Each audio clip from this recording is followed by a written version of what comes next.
The topic of this evening's Dharma talk was suggested by Jesse.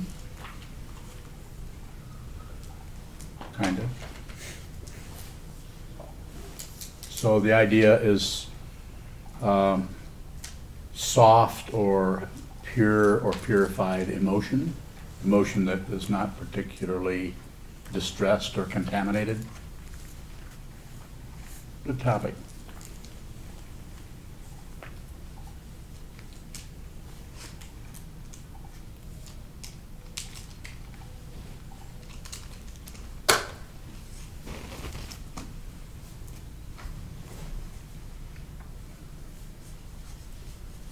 We all have a good idea of what emotion is that comes up that has some kind of an agenda or a story or a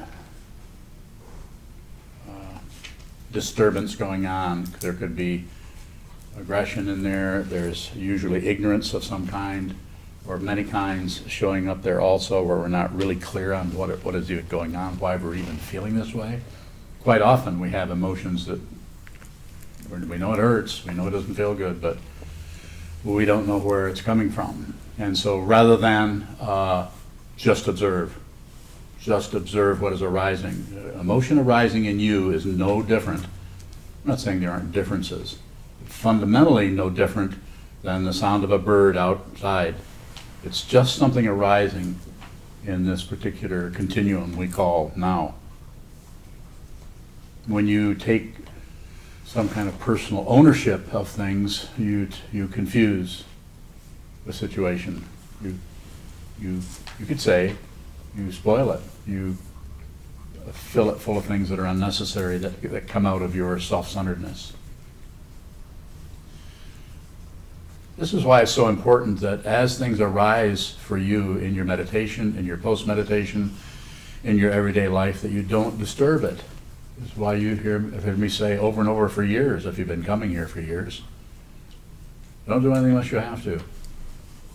And if you have to do it, I'd look at it really closely. You could be fooling yourself. You could be deceiving yourself into doing something because it feels better to do something than to sit and just look at the roughness or difficulty or abrasiveness of any given situation.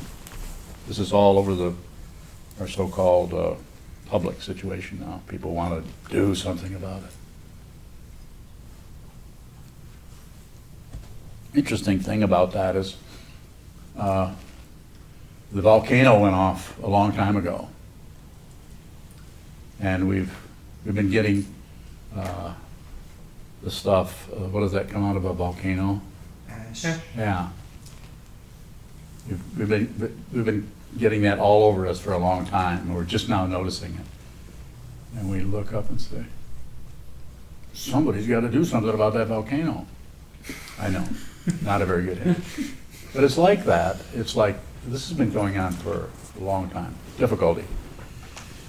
Confused people, and confused people compounding their confusion with further grasping, rejecting, warfare, little tiny skirmishes in your mind, bigger skirmishes out with your family, with your friends, with your public, people you really like and get along with just well. Suddenly they seem really crazy because of their stance on various things, their opinions, their ideas, their beliefs, their disbeliefs. So going back to the topic of emotion, when emotion arises, no matter what it feels like, no matter what it looks like, no matter what it tastes like, no matter what it reminds you of, do nothing with it. And in this way, if you want to, you could say it this way, in this way you purify it, you take out the personality that is having the emotion. Not easy to do that. Of course, there's other kinds of emotion that are much easier. If you really are enjoying music, or if you're enjoying something is very beautiful to look at, that kind of emotion just flows along.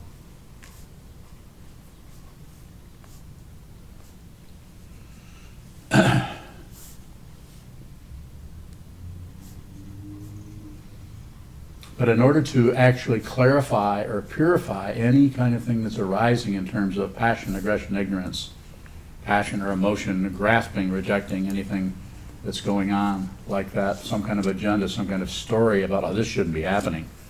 Oh, this feels terrible. We start to have a running commentary going on. And through the sitting practice, through your awareness practice, you will be able to more and more bring more space around things that are happening. I don't know of another way, it's not exactly that. I don't know of a better way to say it than you'll just notice you have a lot more kind of mental elbow room around what's happening to you. Still hurts, could even hurt even more. You might have a contrast there and say, why is this so difficult now when the same thing happened a year ago and I was able to handle it a lot easier, or get rid of it, or shut down on it, or push it away or something? Probably, if you're meditating a lot, probably because one of the things that happens if you meditate a lot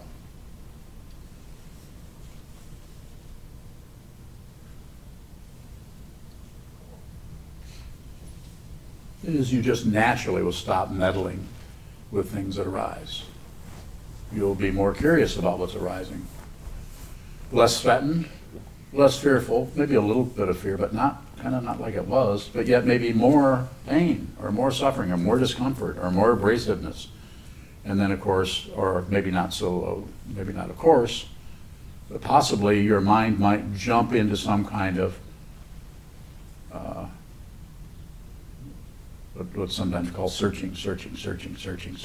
Why is it? Why? Looking for something, going through the files of our connections with everything that's ever happened to us, just about, and not finding much.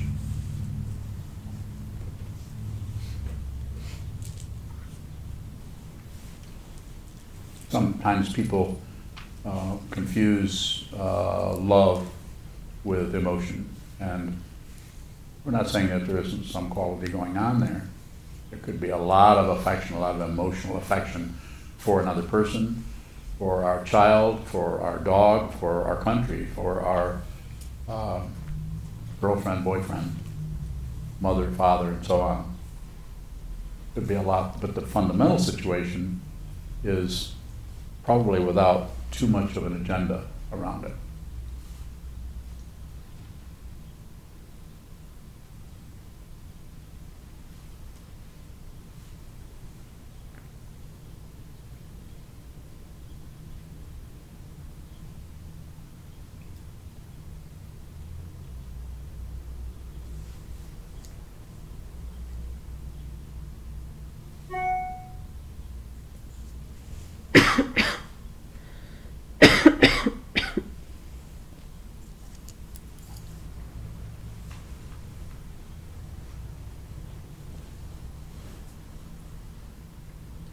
You could actually practice working with emotion by being intentional or deliberate about it. You could, when the next time you have any kind of emotional, I wouldn't call it an upheaval necessarily, but some kind of emotional, something starts to trigger emotional,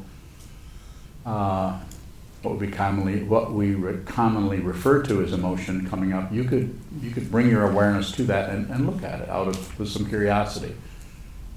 This is where I say, what questions actually work? Why questions are not quite so helpful? Maybe sometimes, but not very often. Usually it's, what is that? Next time emotion happens, what is that? And then watch what arises, and whatever arises, what is that? Go to the bottom of it, go to the end of it. See if you can find an end to that.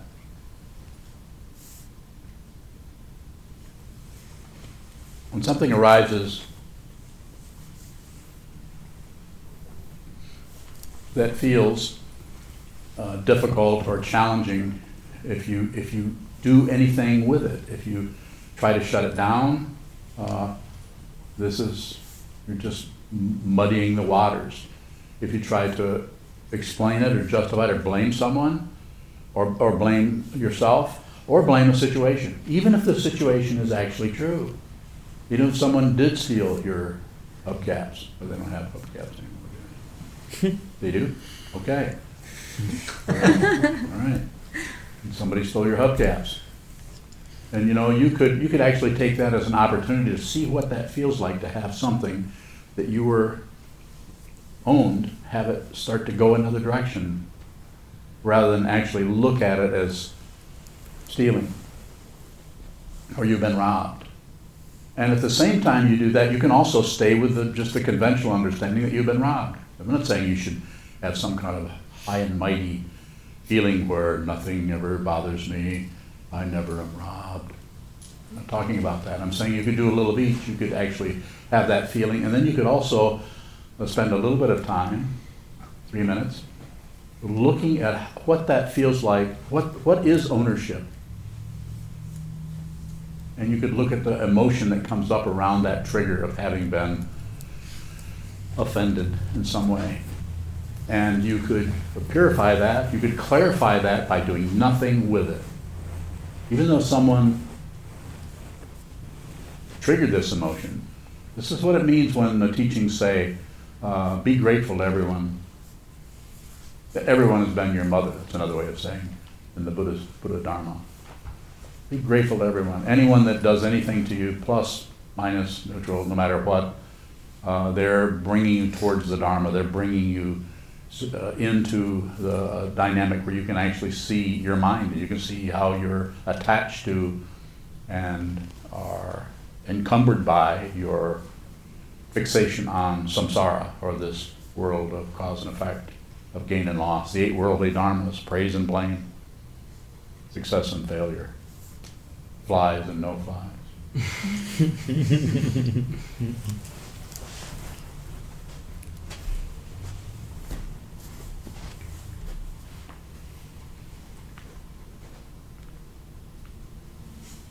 Jesse, did you have a specific question around that?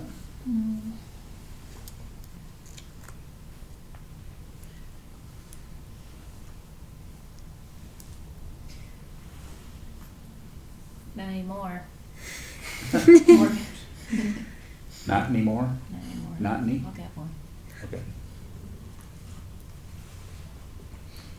So it's a very interesting area, that fundamentally, as far as something being an emotional thing, is very difficult and is challenging, and we don't even want to tell anybody about it because we're trying to figure out how am I going to work with this? This does not feel good. This is painful. This is disturbing. How do the teachings show us our minds? The conceptual teachings, they show us, they bring our thinking process, which is normally at war with something, accepting, rejecting, blaming, joining this, rejecting that. The ego mind is always jockeying for advantage, getting what we want, keeping away what we don't want, which is, there's nothing wrong with trying to get food and not starve. We're not saying that. But what's being said is our mind is full of agendas about strategies, about getting ahead, competition, which is in this particular culture is totally encouraged. You have to have healthy competition. No, you don't.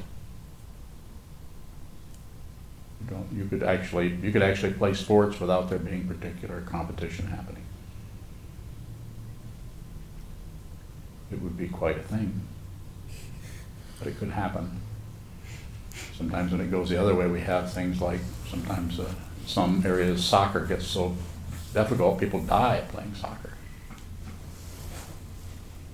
So the way the teachings help us is they give us a set of ideas, concepts, protocols, and so on, coming from out of not only from the Buddha, but through teachers down through the centuries, because this is a cumulative tradition, and not a tradition where something has been revealed from on high that we need to believe in. It's not about believing or disbelieving anything.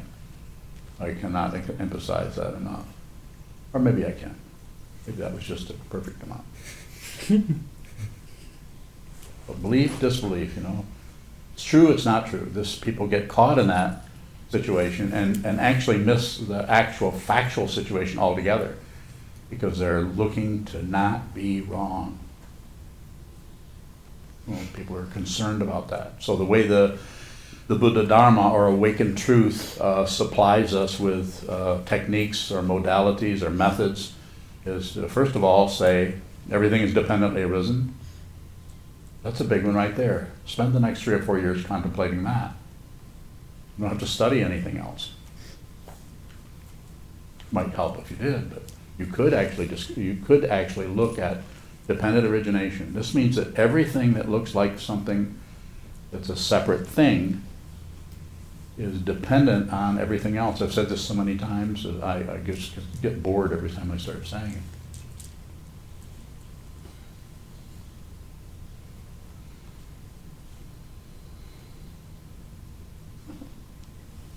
Wasn't boring that time.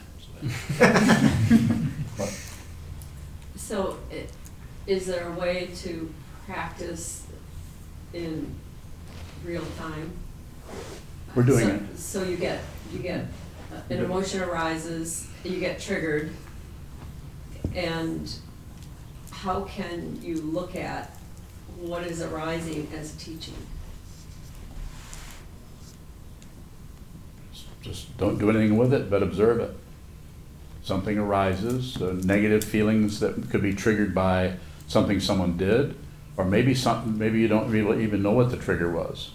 Maybe it's full moon, you don't feel so good, or some other cycle that's hidden or available, and you start to have difficult feelings. Don't do anything with it. I'm not saying that if you have a gallbladder attack that you shouldn't eat more beets. I'm not saying that. I'm saying you might do something about it, but you don't overdo it. You might do a little bit, but your basic practice is an awareness practice where you're trying to see fundamentally what it is that is occurring. And so you would use the teachings to see more clearly into what is fundamentally true,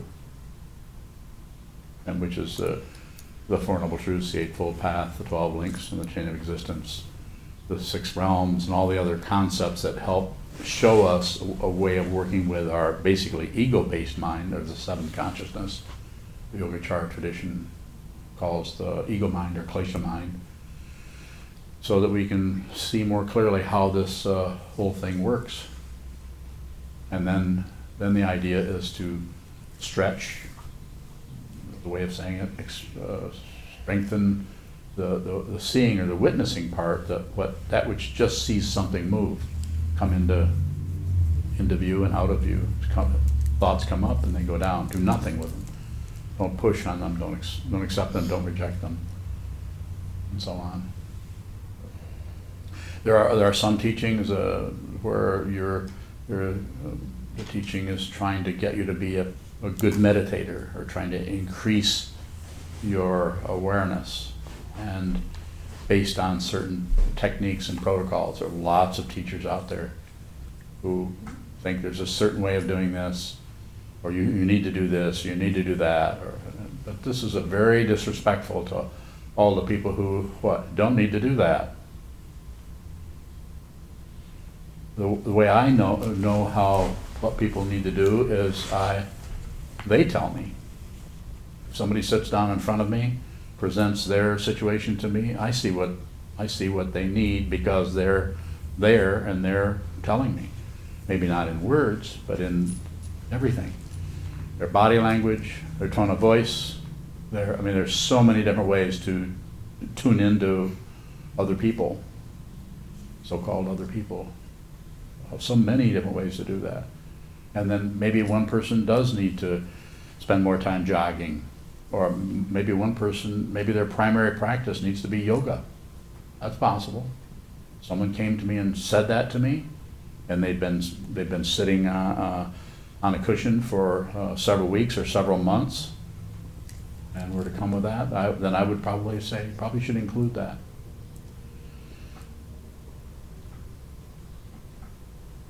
More?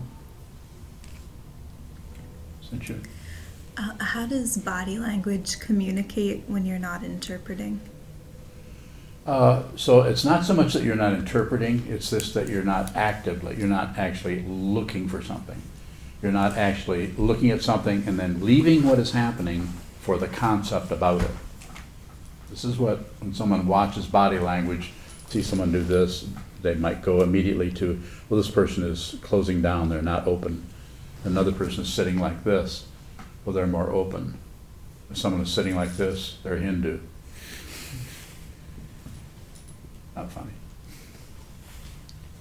So the idea is that adding up, and it's very subtle. This area is very, very subtle. Very, very, very subtle. I mean, that's subtle.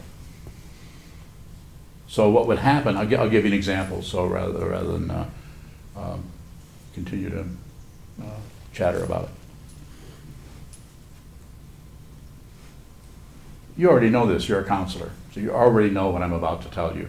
You can look at someone, and if you're there, if you're present, you don't have much going on, you don't have much of an agenda going on. You're not concerned about what they think of you, or at least if you are, not much. You're just there, and your main motivation is to help them. If your main motivation is to help them, even if you don't have a meditation practice, you're probably going to give them the benefit of the doubt. So when you do that with someone, you can see when they're listening and when they're not. You don't need to go into a conceptual mode. You can see that a person will listen to you, and then they'll ask you something, and you start to tell them something, and you can see it's very subtle. It's like it's in their eyes. It's not something you can point out. You can just see they're no longer see you. They're seeing their thoughts about you. Have you noticed? So it's that kind of a, rather than they're doing this, so I need to find some way to function with them in a different way. So there's no plotting or planning around how to approach it. And of course, if someone comes in and asks you a question and then won't let you answer, you've noticed that. I've been really having this problem with negativity. What should I do about that? And then there's no space. Before you can say, interact with them and try to gather what's happening, they would say that, and then they would say, what I'm having is sometimes I'm just, no matter where I'm sitting, I'm starting to just feel really crappy about stuff. And then if you're starting to respond to that, and then they start writing in another iteration of something about that. So really what they're trying to do is they're in front of you because they want help, but they're so uncomfortable that they relieve their own discomfort by shattering at themselves, and including you. You follow me? So we tend to do this. So sometimes we have to wait until that person gives us permission to actually step into their territory. Sometimes that takes a while. Sometimes it takes, sometimes you have to wait a long time, and then the person, him or herself, will start to notice, because they're used to being interrupted by most people. But you as a counselor are probably not going to interrupt them. So you would wait, and then they would eventually say, I guess I've been talking a lot, so what do you think about what I'm saying? Another question. Are you following me? Okay, so rather than, I'm not about to write a book on body language, but I'm saying if you, and I mean it this way, if you are aware of your own body language, you won't miss other people's. So you don't have to stare at people and look at everything they're doing. Just be aware of what's happening with your own body language, where your hands are at, how your legs feel. Be in the room, be with your sense fields. Quite often people who are having a lot of suffering and are making their suffering even worse are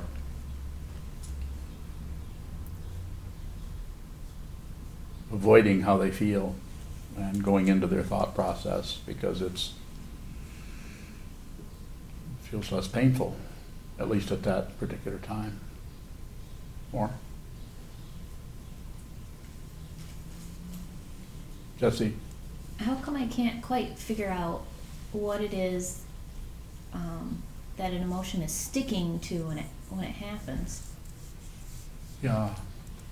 So stop figuring, because the figuring is actually, here's the emotion, and here's what you look like when you're looking at the emotion or feeling it. And here's what, when you start to figure, this is what this looks like.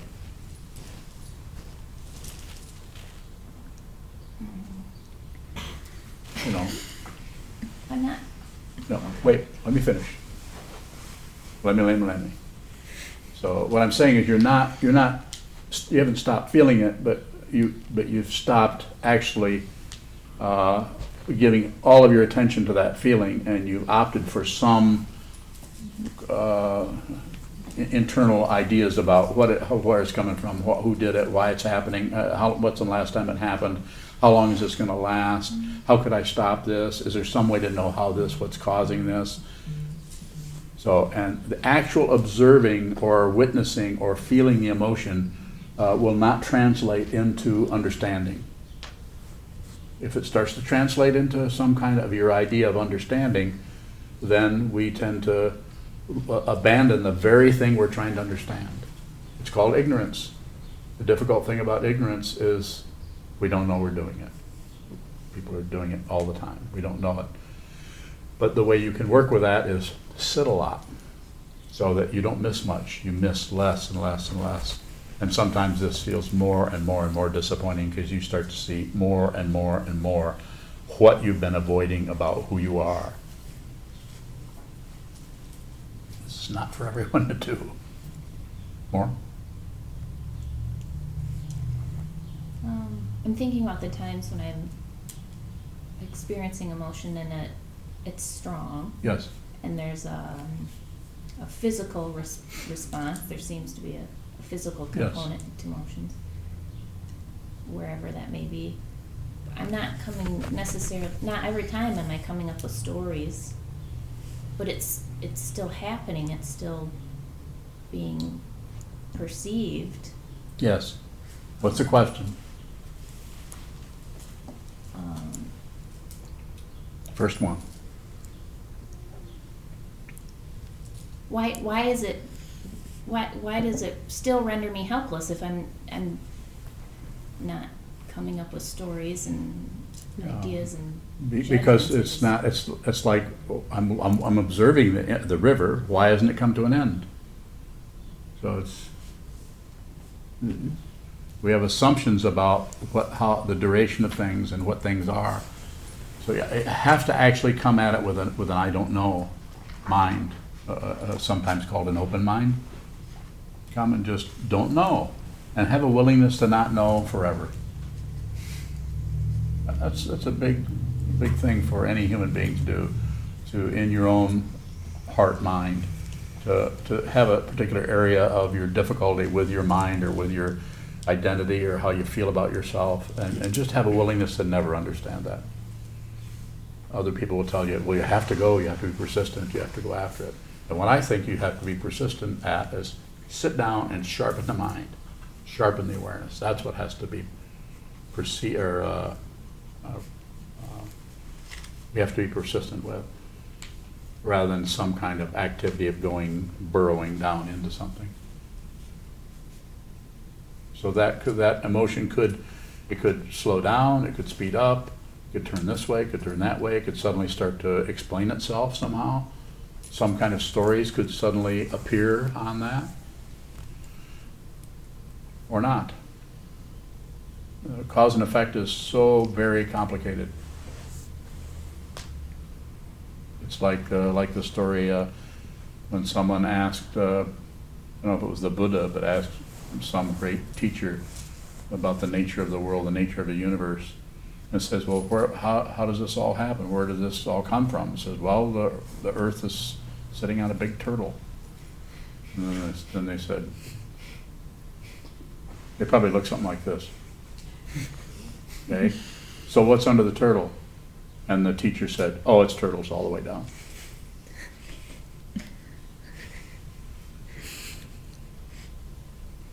I still don't get that. He didn't think it was funny either.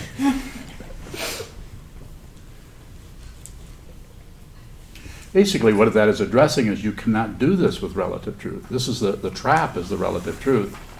And it's not just the relative truth, it's the relative truth that doesn't understand the ultimate. If the ultimate, if the relative truth is really seen for what it is, then that is ultimate truth, because it's dependently arisen.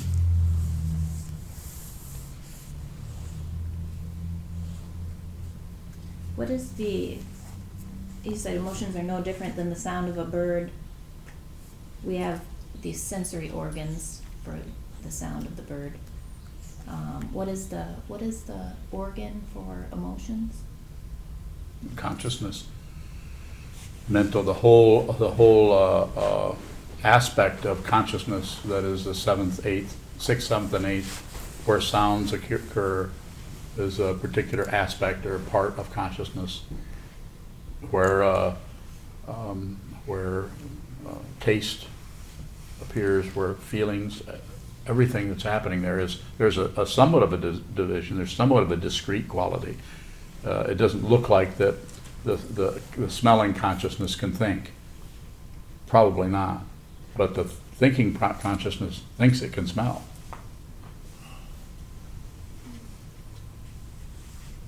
So it's a very, very interesting area, and it's so incredibly subjective that we need to go in and look at our sense fields. This is what sitting on the cushion will do. You're here, you can actually, your senses, people might say this is boring, but actually there's all kinds of things happening.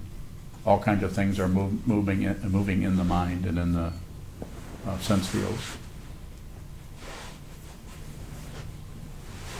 So when I say a bird and an emotion arising, I'm just saying both of those situations are arising in consciousness. They're both arising, and they last for a while, and then they go away. Nothing lasts. Go ahead. Well, you say they both arise in consciousness, but I can conceptually think of a bird going through the ear organ and then into consciousness. So I'm kind of wondering. Okay. Well, let's look at it this way. All the sense fields are like nerve endings of different kinds. Some are really, the sense of touch is really sensitive. You know, you can, like I sometimes use the example, this might feel perfectly fine. You know, a massage might feel really good, unless it's a deep tissue massage, which doesn't feel so good. You know, so I mean, but it's the same thing. It's still a massage. It's still your body. It's still muscles. It's still somebody working on you. And just like the sound of a bird might be very pleasant, but some kind of a screeching sound or really loud, like an explosion or a car wreck or something like that, it's still sound, but it's not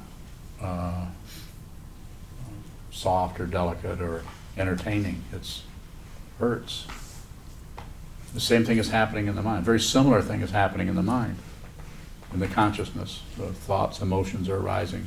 And it's, if I haven't said this already, which I already know I have, but I'm going to say it again. It's just very, very complicated. Keep it simple. Keep it very simple. Just this. What you're looking for, and this, you may think I'm just trying to be all zen-y about this, but I'm not. I'm saying what you're looking for is right in front of you. That's why we look at the wall. That's why we sit on a cushion. That's why we hold still. That's why we watch what moves, watch what moves. That's why we do this.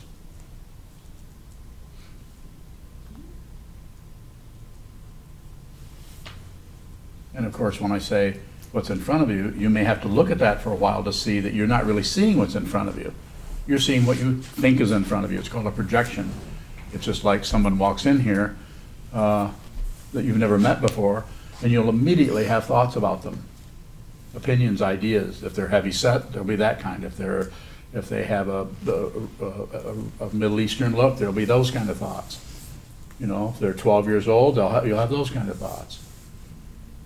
If they're handsome, if they're not handsome, if they're anything about them at all, we project onto people and situations and things constantly. We will not let things be as they are. We won't actually receive things as they are. And how are they? We don't know what they are. We actually don't know what things are. When I have an interview in the Hojo or the interview room with somebody, even if it's somebody I know really well, I always endeavor to just be present for them. And so no matter what they're coming in there with, that I can help them with it. Because if I already think I know them and what their issues are, what their problems are, and I mean everything. If I think, oh, this is another tourist coming in here. No, wait a minute. He's not a tourist. He's a, what's that other sign? You know. That being said, I'm not saying you shouldn't use every single tool or every kind of structure that you can to help you, but remember the difference between a tool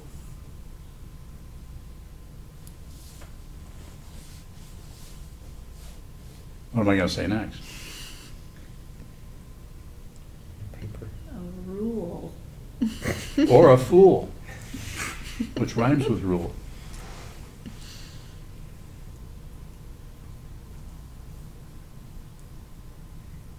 That works. Let's use that. So it's a Sengsan, the Korean monk who passed away several years ago, who wrote a book, and I think the title was Only Don't Know Mind. It was a wonderful teaching that he had for his students. They just don't know. Only don't know. So have a willingness to just not know what's going to happen. It isn't something you have to be pushy about.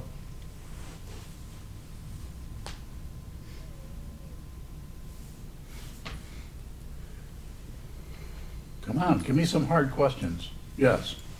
Earlier you said many people confuse love with emotion. What is love? So the kind of love that I'm talking about is beyond the grasping, coveting, clinging kind of thing that sometimes as an aspect of love, you could say. Love is complete openness, no agenda around anything.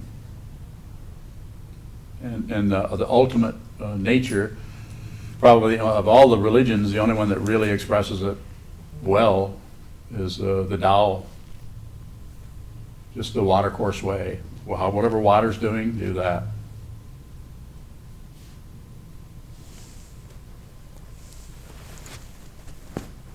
Fancy words.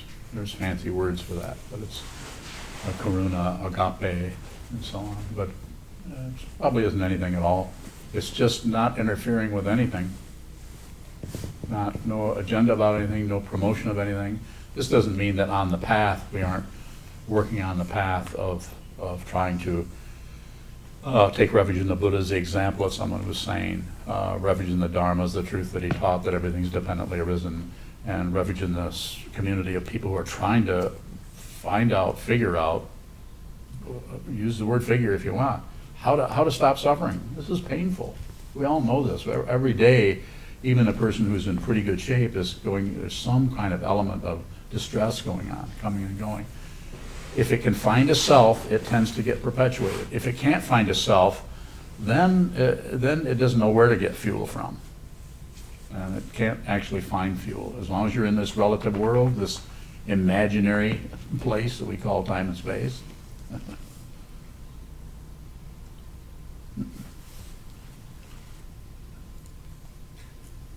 What? What's funny about that? I don't know, was I laughing? Yeah. What's happening with you, Shoshi? How do you mean? Exactly what I said. What's going on with you?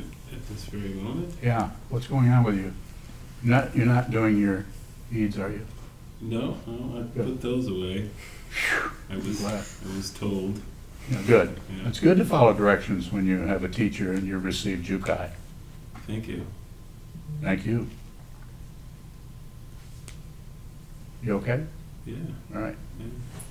What's your question? A question from Tayo up in Traverse City. I know that guy.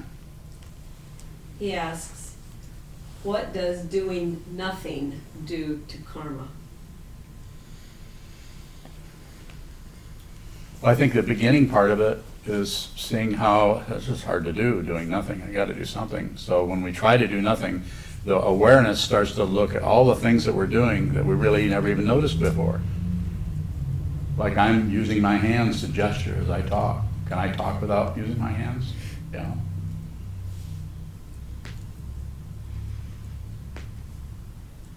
So to go directly to the question, you could say it this way: it takes some of the fuel away from it, so it can't quite ramp up quite so much and get its way with the kind of little mini skirmishes or warfare that tend to happen out of karma. Success and failure, winning and losing, winning and losing.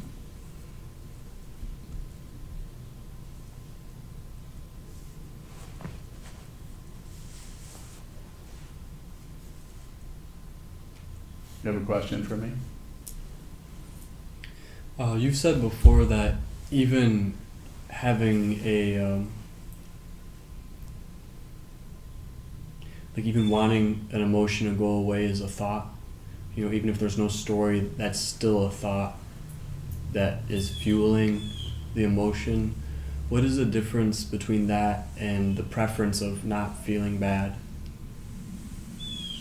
Paraphrase yourself. You say that it's okay to have preferences, and you'll continue to have preferences more than likely if you see the truth. But our preference to not feel a certain way can sometimes fuel that feeling. So what is the difference of, where does the fuel come from in the preference? If there's any kind of a demand, any kind of there's a preference, but it's not just a preference, it's a want. I want that to happen. I think that's it, and I think that just starts to crumble or back off slowly, unless you're trying to get a credential for it, and then in which case then it might make the appearance of doing that, but not really do that. And the way you'll know is when suddenly something you thought that you were detached from suddenly disappears. Suddenly you feel terrible about it, because you were hiding out from how you felt about it. And we all have some situation where there's something that we're really attached to, but we don't want to act like we are. We don't want to acknowledge that we are. We want to act like we're not really attached. But if that situation changes, or if it changes, then you realize the kind of attachment that you had. This sounds silly, but this week. Oh, I can't wait for this one. Well, this week. Sounds silly. This week of sitting, I just keep thinking of my cats, like all the time. How many of you have? How many thoughts are cats? I have 2 thoughts and 4 billion cats. No, I have 2 cats, and I find myself worrying about them. I never had a pet before, so now I feel like really tender about these fur balls, and I feel like so my question is, how is feeling the fragility of a thing that you appreciate and care about, how is that like rawness better than not going there, sort of keeping I think that's fine. There's nothing. It's always about awareness. It's never about getting to be somebody who's not raw or doesn't have any feelings. I'm not saying that. It's about just being aware of it. And it may, as long as there's a human form here, there's going to be emotions come and go. So I don't see any problem unless you have a direct question about it. No, I'm not saying that you suggest the opposite. I'm just saying, like, why is feeling freaked out about cats better than being ignorant about your emotions? Well, because you were saying before, sometimes when we're attached to something, we don't want to let ourselves feel that attachment.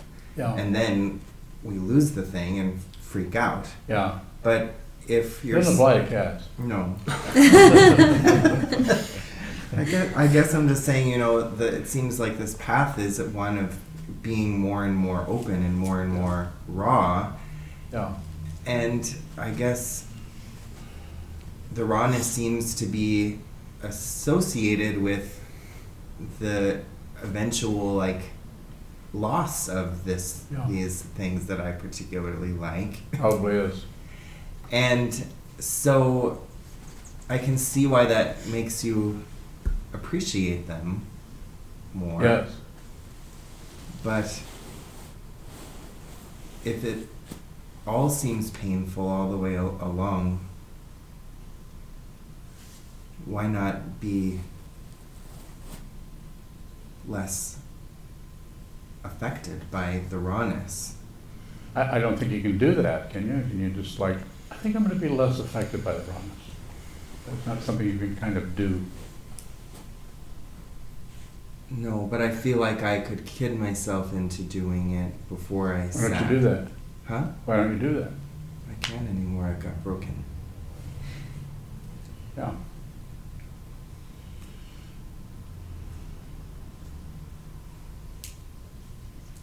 Yeah.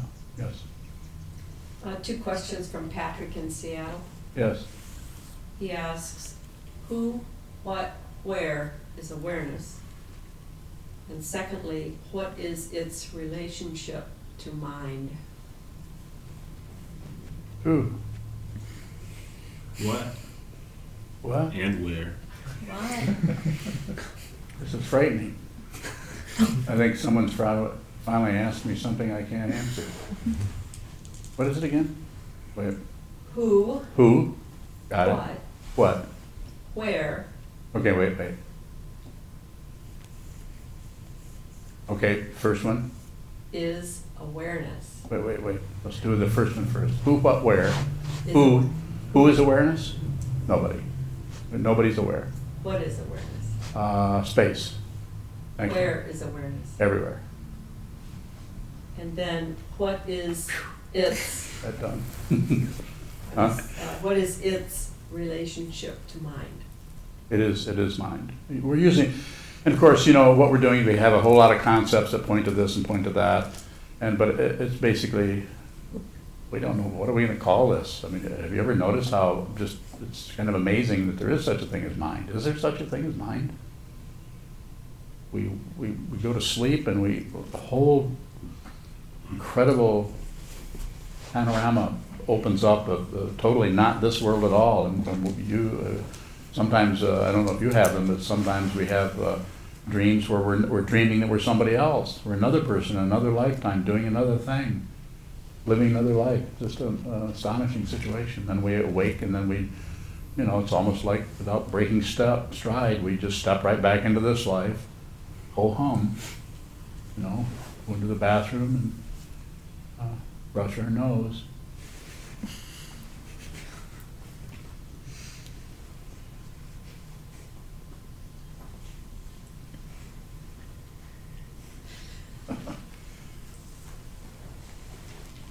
I'm looking around to see, okay, Richard's not laughing, so it's not funny.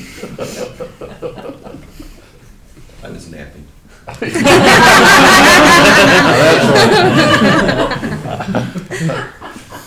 I know it's a good Dharma talk, Richard. So further, that was it. Okay. Yes, Bailey. Is there a difference between an emotion that seems to come from nowhere and one that seems generated by our stories and thoughts? Well, I think our experience of it is the one that's generated by our stories and thoughts. We kind of have an understanding of. We can see how that comes about. We can see where it gets its nourishment from by fueling it and continually circling the wagons. Trying to understand what this is and what we're protecting and what's endangered and so on. But an emotion that just comes up that has no commentary or no footnotes to it, it's just that, then depending on what it is, quite often that is, we can't stand to have something that is negative without giving it a name, so we might call it depression. And if you start telling people about that, then quite often people who are trying to help you, at least that's what they say, will medicate you so you won't feel that way. So it's rather than let's try to find out what this is and what's happening there, they try to cover it up with medications. People who, use street drugs will do that too for a while. Cover it up. So more. Should we still practice with them in the same way, where we just observe or feel the texture? I think, yeah, I think we wouldn't give them any special credential just because they're, but also insofar as you can not name it, I think that helps. And if you're jealous of it's pretty hard not to say feeling jealous. And if you're having negative feelings with no name, it's pretty hard not to have that name. The cultural name of that is depression or suicidal thoughts. But if 15 people all say they're having suicidal thoughts, probably, and I'm not 15 people, so I don't know, but from my own experience, it looks like probably each person that might express it that way is something totally different is going on with them. The whole dynamic, the whole labyrinth of their culture, their upbringing, the causes and conditions, that they're everything about them, including whether they're a Taurus or not. I mean, without leaving anything out, there's so many things that we can't even consider. So if we just try to consider as many as we can, I mean, if you just study, I'm not joking about astrology or enneagrams or the I Ching or tarot cards, which you and I were looking at that today. I mean, there's so many different dynamics and ways of using structures and numbers and to look at this besides just Buddhism. And so, and the very best situation, the best petri dish, you could say, to use a scientific image or metaphor, is to sit down and look at it. You've got to have an incredible microscope, telescope, whatever you want to call it, to be able to actually look down into that. It just seems it takes a lot of work, and it takes a lot of a willingness to not have a result in the conventional sense. It takes a lot. That's why one of the lectures that I heard by Dharma talks I heard by Trungpa Rinpoche early on, and it's something that I use, a phrase that I use quite often, is Buddha Dharma without credentials, or awakened Buddha, awakened Dharma, truth, without credentials. Awakened truth without having any backup, no merit badge, no nothing. You can't even prove it to someone. You can't. If you have a realization, you won't be able to tell anyone about it. You won't be able to say to anyone, we know what that's like. We just had someone recently, Patea, who would say, I no longer have a self, so we're not, and I saying that, that's probably true. She probably did have a tremendous turnaround, but still, when someone just tells you that, it still looks like a credential.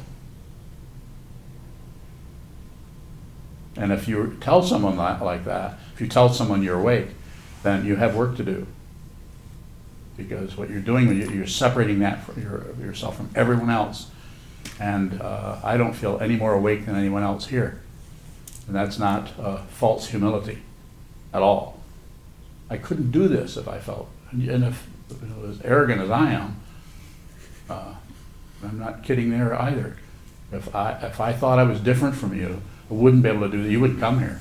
You wouldn't listen to me for a minute. Have to be genuine. Have to be absolutely, completely, thoroughly, and relatively who you are. More.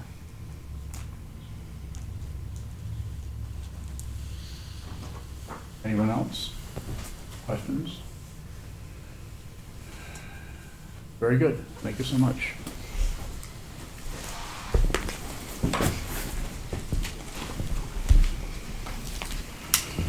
Stand and dedicate the merit in the back of your red chant books.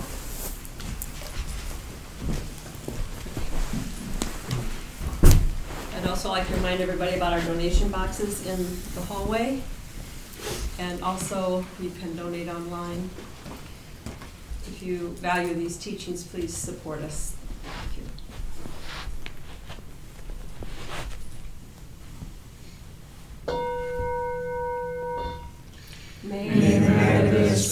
spread into all places so that we and every sentient being together can realize the Buddha's way.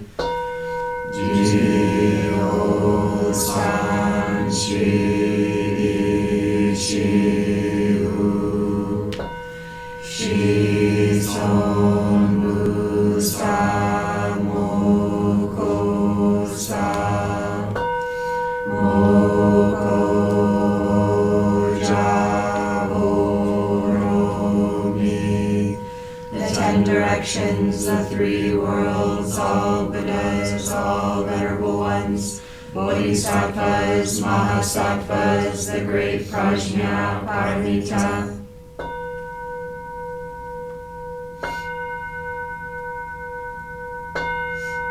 O Buddhas and Bodhisattvas of the 10 directions and the 3 times, please hear us. Please come down out of the light and protect Sokukoji Buddhist Temple Monastery, its buildings, garden, and all adjoining areas from any and all dark or negative energy. Remove and dissolve any negative energy or devices. Fill everything and everyone with light. Please shield and protect with light our teachers, monks, students, and all practitioners of the Dharma, our families and friends from negative forces and energy from now on. Help us to realize the truth of the Buddhist teachings.